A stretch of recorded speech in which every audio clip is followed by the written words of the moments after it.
میں زندہ ہوں اس مادی وجود کے ساتھ، میں زندگی کا تجربہ کرنے اس دنیا میں آیا ہوں۔ یہ تجربہ ہر صورت میں خوشگوار ہوگا۔ پوچھا گیا ہے کہ آپ جس تصوف کی بات کر رہے ہیں، کیا وہ وجودی فلسفے کی تبلیغ نہیں؟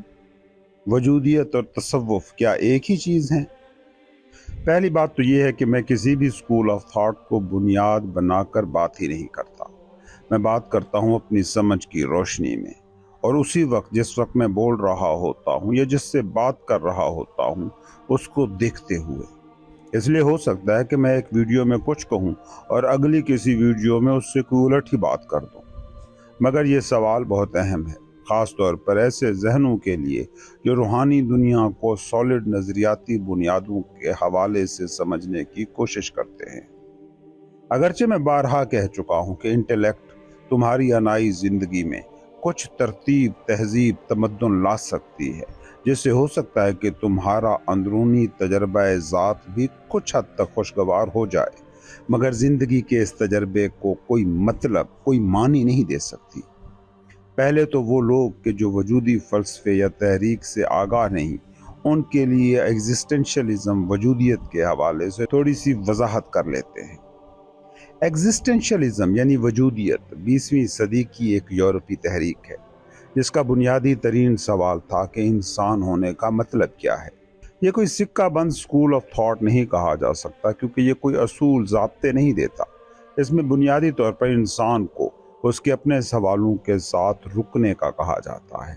اپنے ہونے کا مطلب کسی دوسرے سے نہ پوچھو، کسی اسکول آف تھاٹ، کسی ازم یا فلسفے سے نہیں، بلکہ خود اپنے سامنے سوال رکھو۔ ہر چیز پر شک کرو، مسلسل دریافت کرو، پھیلتے رہو، تجربے سمیٹو۔ یہی زندگی کا مقصد ہے۔ جو بھی تمہاری خوش زندگی کی ڈیفینیشن ہے اس کے مطابق جیتے جاؤ۔ روایتی فلسفے اور وجودیت میں بنیادی فرق یہی ہے کہ فلسفہ کہتا ہے انسان سمیت ہر موجود چیز کا ایک جوہر، ایک اس کی ماہیت ہوتی ہے، ایسنس ہوتا ہے۔ آسان زبان میں ہر چیز کی ایک بنیادی فطرت ہوتی ہے، ایک اصل یا اس کا ایک مقصد ہوتا ہے، اور یہ فطرت، ایسنس یا مقصد اس کے وجود میں آنے سے پہلے فکس ہوتا ہے، طے ہوتا ہے۔ وجودیت اس مفروضے کے رد پر کھڑی ہے۔ وجودیت کہتی ہے وجود پہلے ہے، مقصد بعد میں۔ چیز جب وجود میں آتی ہے اور ہستی کے اسکیل میں موو کرتی ہے تو وہ خود اپنا مقصد، فطرت اور جوہر دریافت کرتی ہے۔ یہاں فطرت یا مقصد بنیادی نہیں بلکہ وجود بنیادی ہے۔ سارتر نے کہا تھا انسان پہلے وجود میں آتا ہے اور بعد میں اپنی ماہیت تخلیق کرتا ہے، جس کا مطلب یہ ہوا کہ انسان کوئی مخصوص فطرت لے کر پیدا نہیں ہوا، وہ پیدا ہونے کے بعد یعنی وجود میں آنے کے بعد سارے رستے، منزلیں، مقصد خود بناتا ہے، یعنی خود کو خود تخلیق کرتا ہے۔ وجودیت کا بنیادی نقطہ ہے آزادی۔ انسان وجود ملنے کے بعد آزاد ہے، مگر وجودی فلسفی اس آزادی کو نعمت کبھی نہیں کہتے، بلکہ وہ اسے وجودی بوجھ کہتے ہیں۔ وہ کہتے ہیں بے شک تم آزاد ہو، کوئی بیرونی اتھارٹی نہیں ہے، کوئی خیر، کوئی شر نہیں، کوئی سسٹم نہیں، کوئی الوہی منصوبہ نہیں، مگر تم جو فیصلے کرو گے اس کے ذمہ دار پھر خود ہوگے، تم جو راہ چنو گے اس کی اذیتیں، آسائشیں خود جھیلو گے۔ مین از کنڈیمڈ ٹو بی فری۔ انسان فیصلے لیتا ہے، رستے چلتا ہے، ٹوٹتا ہے، تھکتا ہے تو کچھ خاص تسلیاں خود کو دے کر بکھرنے سے بچا لیتا ہے، جیسے یہ زندگی نہیں تو اگلی زندگی۔ مگر وجودی فلسفے کے ماننے والے کو یہ بہانے دستیاب نہیں ہوتے، اس لیے ان کی زندگی میں اکثر ایک وجودی بحران پیدا ہوتا ہے۔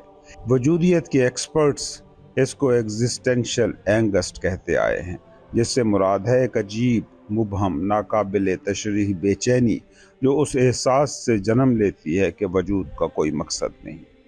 ہاں، اس میں آزادی بھی ہے کہ تم خود اپنے وجود کو کوئی بھی مقصد دے سکتے ہو۔ تم نے سپورٹس مین بننا ہے، سیاستدان، سوشل ورکر، موجد یا سائنسدان یا روحانی گرو، کچھ بھی تم چن سکتے ہو، مگر اس فیصلے کے نتیجوں، پریشانیوں، رکاوٹوں کے ذمہ دار بھی تم خود ہو، جیسے اس کی آسائشوں اور سکھوں کے ذمہ دار تم خود ہو۔ اس وجودی نقطہ نظر کا مسئلہ یہ ہے کہ انسان جس طرح کے ذہنی اسٹرکچر کے ساتھ موجود ہے اسے ہمیشہ معانی اور مقصد زندگی کی تلاش رہتی ہے۔ وہ کائنات کی خاموشی میں اپنی عقل کی آوازوں کی گونج سے پریشان رہتا ہے۔ اسے وجودی فلسفی کیمیو نے ایبسرڈ کانفلکٹ کا نام دیا تھا، ایک مبہم اور مہمل قسم کی کشاکش جو وجود اور فکر انٹلیکٹ کے درمیان برپا ہی رہتی ہے۔ انسان کائنات سے اپنا مقصد معنی پوچھتا رہتا ہے، مگر جواب کبھی نہیں ملتا۔ یہ ایبسرڈیٹی نظریاتی نہیں ہے، یہ حقیقی ہے، اور ہر انسان جب موت، تنہائی، اخلاقی فیصلوں، تصورات مذاہب و خدا کے بارے میں سوچتا ہے، اس میں یہ کانفلکٹ، یہ تصادم ضرور ابھرتا ہے۔ ہاں، وجودیت ایک تسلی بھی دیتی ہے کہ تم اپنے خالق خود ہو۔ وجودی فلسفی ہمیشہ کہتے آئے ہیں، بی آتھینٹک، اصلی بنو، جیسا خود کو پرسیو کرتے ہو، جیسا خود کو سوچتے ہو ویسے رہو، ویسے جیو۔ دوسرے کے تیار کردہ اصولوں، سماجی ویلیوز، ثقافتی آدرشوں کی اندھی تقلید نہ کرو، بلکہ خود طے کرو کہ تم کون ہو، کیا چاہتے ہو، کس طرف بڑھنا ہے۔ یہی تمہارا مقصد بھی ہے اور یہی تمہاری اصل بھی۔ اصل بننا، کسی کی نقل نہیں۔ وجودی فلسفے کی بنیادیں ڈھونڈنے جائیں تو پہلا مفکر ہمیں کہنا پڑے گا نیتشے کو، جس نے اعلان کیا تھا کہ گاڈ از ڈیڈ۔ اس نے تمام مذہبی اخلاقیات اور سوشل ویلیوز کی نفی کرتے ہوئے کہا تھا، اپنی ویلیوز خود تراشو۔ نیتشے کے بعد آتا ہے کیرکگارڈ، جو انسان میں موجود انر کانفلکٹ اور جستجو، سیکنگ کی اس کی قابلیت کو اپنے فلسفے کا موضوع بناتا ہے۔ پھر ہائیڈگر ہے کہ جو ہونے، بینگ کے زوال کو وجودی تنہائی اور وقت کی محدودیت کے تناظر میں دیکھتا ہے۔